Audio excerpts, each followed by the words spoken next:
दोस्तों स्वागत है हमारे नई सीरीज में, नई वीडियो में। हम आपका तहे दिल से वेलकम करते हैं ब्राइट स्टडी एग्जाम पे। हम उसी क्रम में एक नई वीडियो लेकर आए हैं क्लास 10 की। इसके बाद आप लोगों को क्लास 12 की भी वीडियो मिलेगी और कॉम्पिटिटिव लेवल की वीडियो मिलेगी। जितने भी कॉम्पिटिटिव एग्जाम होते हैं उसकी सारी वीडियो यहाँ प्रोवाइड की जाएगी। बस हमारे चैनल पे पेशेंस के साथ बने रहिए। आइए उसी क्रम में हम एक चीज और ऐड करते हैं उस अध्ययन की दुनिया में। आज हम लोग पढ़ेंगे दर्पण। क्या पढ़ेंगे बच्चों? दर्पण। अगर आपसे कभी कोई पूछ दे कि दर्पण किसे कहते हैं तो क्या होता है दर्पण? अगर हम दर्पण के बिना किसी प्रकाशिक इंस्ट्रूमेंट की कल्पना करें तो वह एक असंभव सा लगता है। ठीक है, जैसे अगर हम दूरबीन बनाए, चाहे कोई चीज बनाए, तो उसमें कहीं ना कहीं लेंस भी बनाते हैं तो एक तरह से दर्पण का यूजेज आ जाता है। हालांकि वो चीजें दूसरी हैं, लेकिन जैसे हम अपने दैनिक जीवन में यूज करते हैं अपने चेहरे को देखने के लिए, जो शीशा यूज करते हैं वह भी एक दर्पण है। जो टार्च हम लोग जलाते हैं उसके पीछे जो ऐसे परावर्तक पृष्ठ लगा रहता है वह भी एक दर्पण है। इस दैनिक जीवन में हम बहुत सारा यूज ऐसा देखते हैं। आइए थोड़ा सा उसके बारे में जान लेते हैं। दर्पण क्या चीज है मैं थोड़ा सा बताना चाहता हूं बच्चों। दर्पण वह युक्ति है, दर्पण वह युक्ति है जो आने वाले संपूर्ण प्रकाश किरणों को, वह युक्ति है जो आने वाले आने वाले आ रहा नहीं इधर पूरा, संपूर्ण प्रकाश किरणों को, संपूर्ण प्रकाश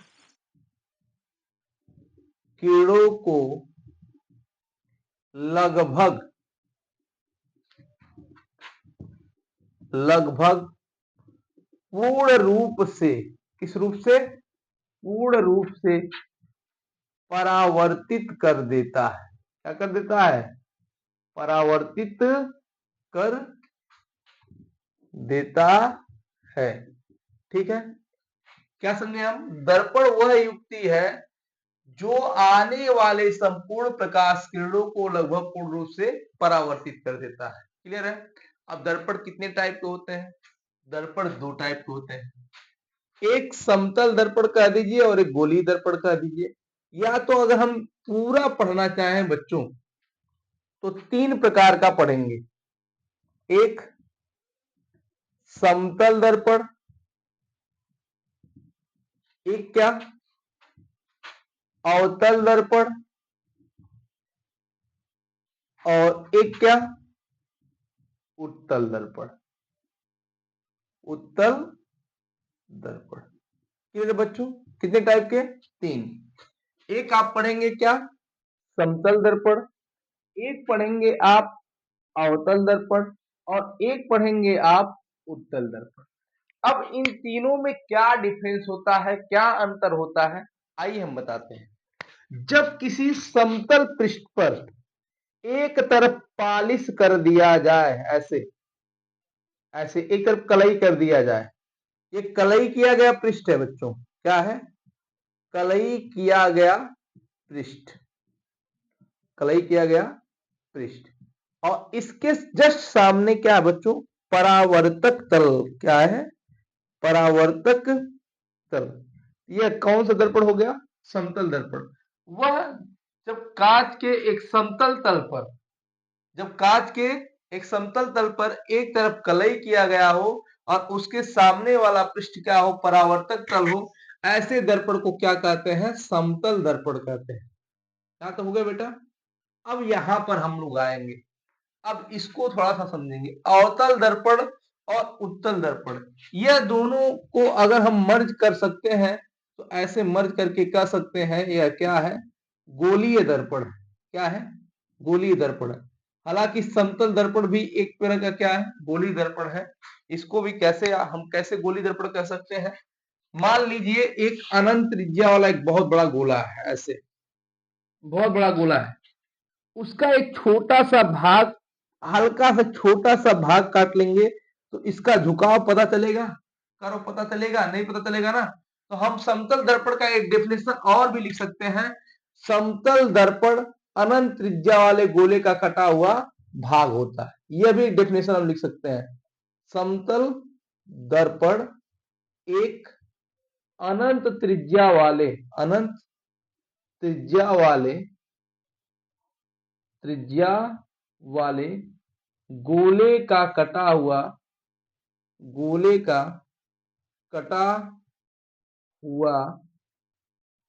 भाग होता है। समतल दर्पण अनंत त्रिज्या वाले गोले का कटा हुआ भाग होता है। ये एक डेफिनेशन हम और भी लिख सकते हैं, दो डेफिनेशन पढ़ सकते हैं बच्चों। एक तो डेफिनेशन यह आप लिख सकते हैं, एक डेफिनेशन आप यह लिख सकते हैं क्या, कि जब किसी कांच के समतल तल पर एक तरफ कलई किया गया हो और उसके सामने वाला भाग क्या हो, परावर्तक तल हो, ऐसे दर्पण को समतल दर्पण कहते हैं। या समतल दर्पण अनंत त्रिज्या वाले गोले का कटा हुआ भाग होता है। क्लियर है? और इसको भी गोली दर्पण में मर्ज कर सकते हैं। कैसे बच्चों? आओ जरा दिखाते हैं, हम आपको बताते हैं कि क्या चीजें हैं।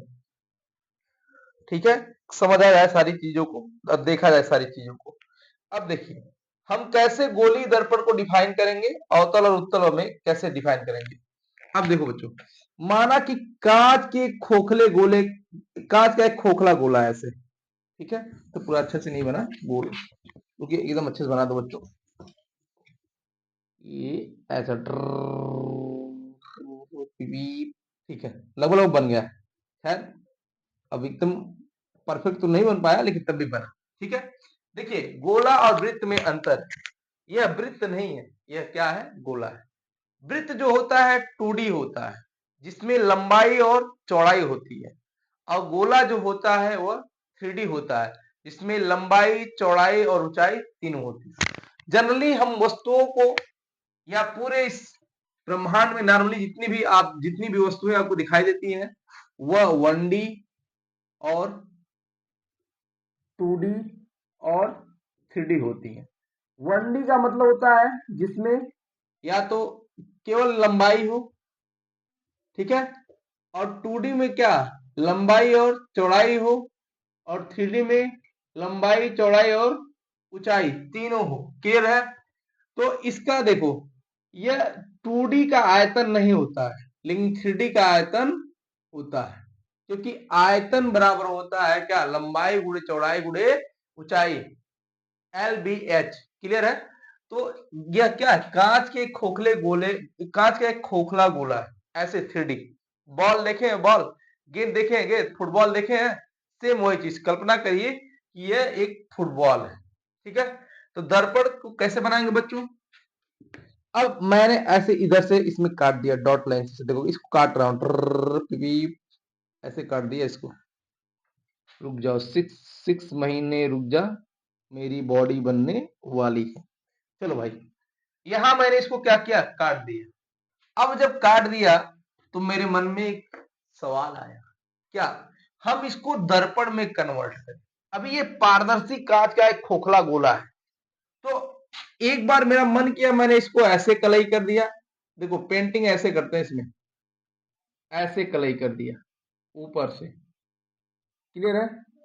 और जिस पॉइंट से हमने कलई करना शुरू किया उसको मान लिया M1, और इसको मान लिया इस पॉइंट को क्या, M2। क्लियर है? इधर इस पॉइंट को अब माना, अब मेरा मन किया कि इसको अंदर से कलई करें, अंदर से कलई करें, ऐसे करके अंदर से कलई कर रहा हूं। ये क्या हो गया आपका M1, एक क्या हो गया M2। अब सुनो, इसका कोई सेंटर होगा, केंद्र होगा, खैर अभी इसको ऐसे पढ़े रहने दीजिए। यहां दो तरीके की कलई कर सकते हैं, या तो बाहर कलई करे, या तो क्या करें, अंदर कलई करें। ठीक है, ये मत करना कि यही बाहर भी कर दिए, अंदर कर दिए। तो जब दोनों तरफ कलई कर दोगे तो कोई परावर्तक पृष्ठ रह ही नहीं जाएगा, आप दर्पण नहीं बना पाएंगे।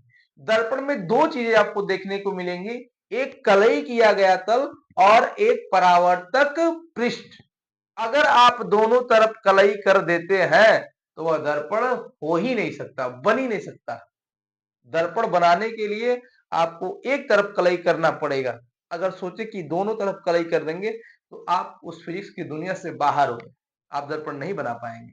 ठीक बच्चों, तो ऐसा अपने मन में ख्याल मत लाना कि हम इधर भी कलई कर दें इधर भी कलई कर दें, नहीं, एक तरफ कलई कलई करेंगे तो यह क्या हो गया, कलई किया गया तल, क्या लिखेंगे बेटा, कलई किया गया तल।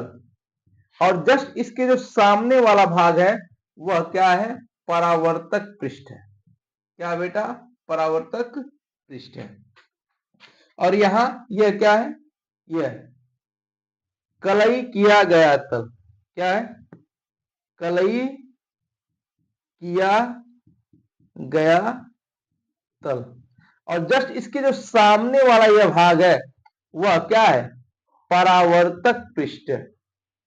क्या है, परावर्तक पृष्ठ है। कहानी यहां तक क्लियर है। अब हम किसे कहेंगे अवतल दर्पण और किसे कहेंगे उत्तल दर्पण।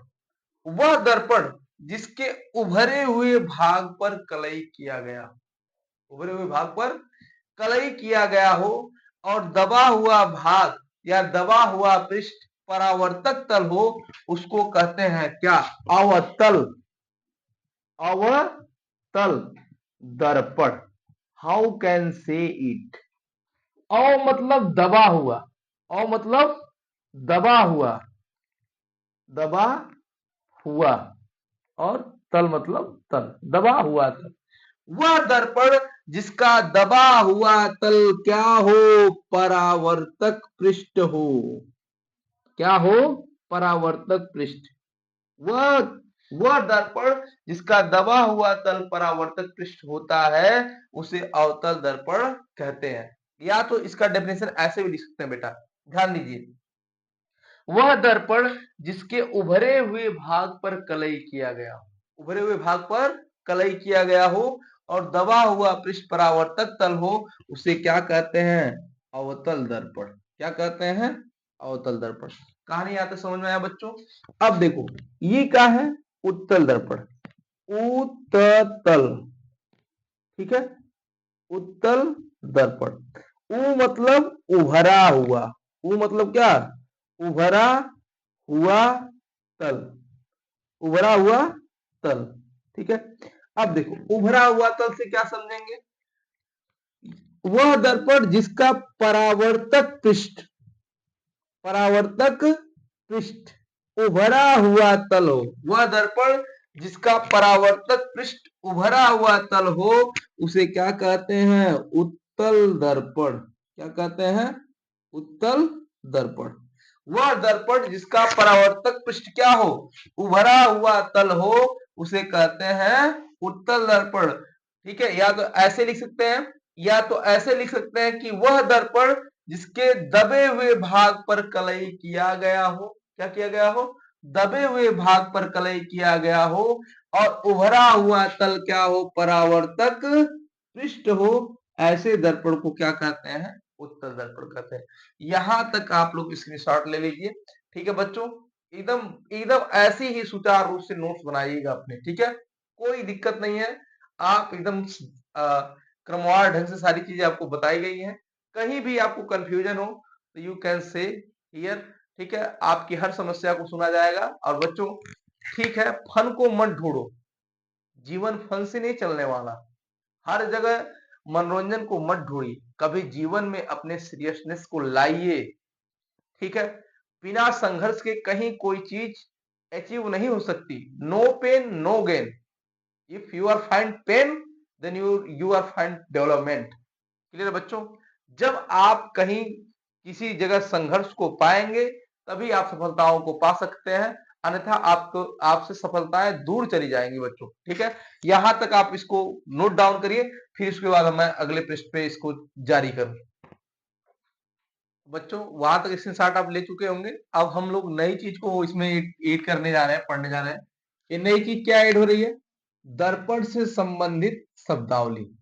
अब क्या चीज दर्पण से क्या क्या चीजें संबंधित है उसको हम लोग जानेंगे। पहली बात, अगर हम आपसे कहें ऐसे, इधर ऐसे बनाए, इधर ऊपर कलई कर दिया हमने, कलई कर दिया, और इधर मैंने बना दिया ऐसे, इसके नीचे कलई कर दिया। ये क्या है, M1 है, और ये क्या है, M2 है। ये क्या है, M1 है, और ये क्या है, M2 है। क्लियर बच्चों? अब सुनो, ध्यान दो। अगर मैं यहां पर एक डेफिनेशन आपको बताना चाहूं, दर्पण का द्वारक, दर्पण का द्वारक, पहला डेफिनेशन, दर्पण का द्वारक किसे कहते हैं?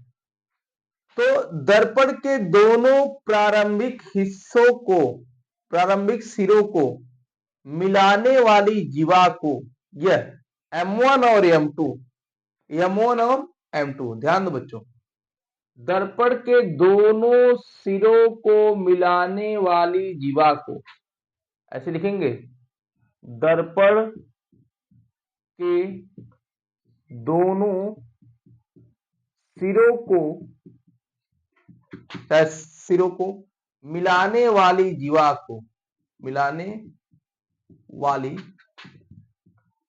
जीवा को दर्पण का द्वारक कहते हैं। क्या कहते हैं? दर्पण का द्वारक कहते हैं। समझ आया बेटा? दर्पण के दोनों सिरा को, ठीक है, मिलाने वाली जीवा को क्या कहते हैं? दर्पण का द्वारक कहते हैं। यहाँ दर्पण का द्वारक क्या है? M1 और M2 है। यहाँ दर्पण का द्वारक क्या है? M1 और M2 है। क्लियर है? अब दूसरी बात, ये तो खत्म हो गया आपका, यहां तक आप लोग स्क्रीनशॉट ले लीजिएगा रोक करके। अब देखिए, अब यहां से आता है मुख्य अक्ष। क्या आता है? मुख्य अक्ष, मेन एक्सिस। मुख्य अक्ष किसे कहते हैं? दर्पण के मध्य बिंदु से, दर्पण के मध्य बिंदु से होकर जाने वाली रेखा को, ऐसे इसका डेफिनेशन लिखेंगे। दर्पण, मुख्य अक्ष का डेफिनेशन बच्चों, दर्पण के मध्य बिंदु से, ऐसे बोल दूं क्या, बार बार लिखूंगा? ऐसे सुन करके आप लोग आराम से लिखते जाइएगा। मैं वीडियो में ऐसा चीज लगा दूंगा कि जितने वर्ड बोलूंगा तो स्क्रीन पे लिखता हुआ जाएगा, आप लोग वहां से नोट कर लीजिए। इससे थोड़ा सा टाइम बच जाएगा आपका भी और मेरा भी। ठीक है बेटा? ऐसा हम शुरू करने जा रहे हैं। ठीक है, लिखना थोड़ा सा और लग रहा है, ऐसे मैं बोल दे रहा हूं। तो अब ध्यान से सुनो, दर्पण के मध्य बिंदु से, ये मध्य बिंदु है ना, बीचों बीच, क्लियर है? दर्पण के मध्य बिंदु से होकर जाने वाली रेखा को मुख्य अक्ष कहते हैं। क्लियर है? अब सुनो, आता है वक्रता त्रिज्या। क्या आता है? वक्रता त्रिज्या। किसे कहते हैं वक्रता त्रिज्या? देखो, किसे कहते हैं वक्रता त्रिज्या, थोड़ा सा बता दूं मैं तुम्हें। देखो, ये कौन सा दर्पण है? अवतल, अवतल दर्पण। और ये कौन सा दर्पण है? उत्तल, ऐसे। ये कौन सा दर्पण है? उत्तल दर्पण। चलिए, अब सुनिए, यह M1 है और ये क्या है? M2 है। M2 है। यह M1 है और ये क्या है? M2 है। चलिए कहानी को आगे बढ़ाते हैं। अब दर्पण जिस कांच के खोखले गोले का कटा हुआ भाग होता है उसकी त्रिज्या को क्या कहते हैं? वक्रता त्रिज्या। दर्पण जिस कांच के खोखले गोले का कटा हुआ भाग होता है उसकी त्रिज्या को क्या कहते हैं? वक्रता त्रिज्या। इसे कैपिटल आर से या स्मॉल आर दोनों से डिनोट किया जाता है, दोनों से दर्शाया जाता है। समझ में आई बात? दर्पण जिस कांच के खोखले गोले का कटा हुआ भाग होता है उसकी त्रिज्या को क्या कहते हैं बेटा? वक्रता त्रिज्या। और वक्रता केंद्र किसे कहते हैं? ये तो किसका डेफिनेशन हो गया? वक्रता त्रिज्या का। वक्रता त्रिज्या, रेडियस ऑफ कर्वेचर। वक्रता त्रिज्या किसे कहते हैं? दर्पण जिस कांच के खोखले गोले का कटा हुआ भाग होता है उसकी त्रिज्या को वक्रता त्रिज्या कहते हैं। इसे कैपिटल आर से या स्मॉल आर से प्रदर्शित किया जाता है। क्लियर है? ये तो वक्रता त्रिज्या हो गया। अब हम लोग पढ़ेंगे बेटा वक्रता केंद्र। क्या पढ़ेंगे? वक्रता केंद्र, सेंटर ऑफ कर्वेचर। इसको कैपिटल आर से दिखाते हैं, कैपिटल आर स्मॉल आर से, दोनों दिखा सकते हैं। इसे सी से दिखाते हैं, वक्रता केंद्र। दर्पण जिस कांच के खोखले गोले का कटा हुआ भाग होता है उसके केंद्र को वक्रता केंद्र कहते हैं। इसे सी से प्रदर्शित किया जाता है। आप चाहेंगे तो इसे आराम से एकदम बढ़िया तरीके से लिख सकते हैं। बहुत फास्ट नहीं बोल रहा हूं मैं, आप आराम से इस चीज को सुन सकते हैं। आइए, और एक चीज है इसमें, यह मध्य बिंदु, ठीक है, या दर्पण का केंद्र, दर्पण का केंद्र, ठीक है, या दर्पण का मध्य बिंदु। अब दर्पण का मध्य बिंदु इसके ठीक बीचों बीच में होता है बच्चों, ऐसे। दर्पण का जो मध्य बिंदु होता है वो कहां होता है, बीच में होता है, ठीक है। वह बिंदु जहां से मुख्य अक्ष गुजरता है उसे दर्पण का केंद्र कहते हैं। यह दर्पण का क्या हो गया, यह दर्पण का केंद्र, दर्पण का ध्रुव, सॉरी, दर्पण का ध्रुव, ऐसे बोल सकते हैं। केंद्र मध्य बिंदु बोलो या दर्पण का ध्रुव बोलो, दर्पण का ध्रुव। दर्पण का ध्रुव क्या होता है, ठीक है। देखो दर्पण का ध्रुव क्या होता है, बता रहा हूं तुमको, ध्यान दो। यह M1 है और ये क्या है, M2 है, ऐसे। यह M1 है और ये क्या है, M2 है। यहां से ऐसे निकलेगा, यहां से निकलेगा, यह P है और ये भी क्या है, P है। क्या, देखो, वह बिंदु जहां से मुख्य अक्ष गुजरता है उसे दर्पण का ध्रुव कहते हैं। ऐसे, वह बिंदु जहां से मुख्य अक्ष जाता है दर्पण का ध्रुव कहलाता है। इसे P से प्रदर्शित किया जाता है, P फॉर पोल, इसे P से प्रदर्शित किया जाता है। ठीक बच्चों, यहां तक आप लोग स्क्रीनशॉट ले लीजिए। ठीक है, आज के लिए इतना ही। जस्ट मिलेंगे हम नेक्स्ट वीडियो में, और कल से क्लास 12 की वीडियो शूट होना शुरू हो जाएगी। आप इस चैनल को लाइक करिए, शेयर करिए, सब्सक्राइब करिए। अगर कहीं कोई कमी रह रही है तो उसको बताइए बच्चों। ठीक है, हमें आपके सपोर्ट की जरूरत है। और उसको क्या कर सकते हैं आप, मुझे लगता है कि वीडियो को शेयर करेंगे, मुझे सपोर्ट करेंगे, लेकिन बहुत ऐसे बच्चे होते हैं जो नॉर्मली ऐसे क्लिक करेंगे फिर उसके बाद निकल जाएंगे। कहीं भी बनिए, किसी एक टीचर को चुनिए, ज्यादा आप वीडियो के चक्कर में मत पड़िए। बहुत सारी वीडियो आप देखने लगेंगे तो उसमें आपका समय निकल जाएगा, और आप जिस चीज के लिए आए रहेंगे यूट्यूब पे वो चीजें आपको मिल नहीं पाएंगी। इसलिए बच्चों, एक टीचर को सेलेक्ट करिए और वहीं से सारे कंटेंट को लीजिए। अगर हम बेहतर दे रहे हो तो हमारे चैनल पे बनिए, अन्यथा you can reject me. Thank you बच्चों, मिलते हैं अगले वीडियो में।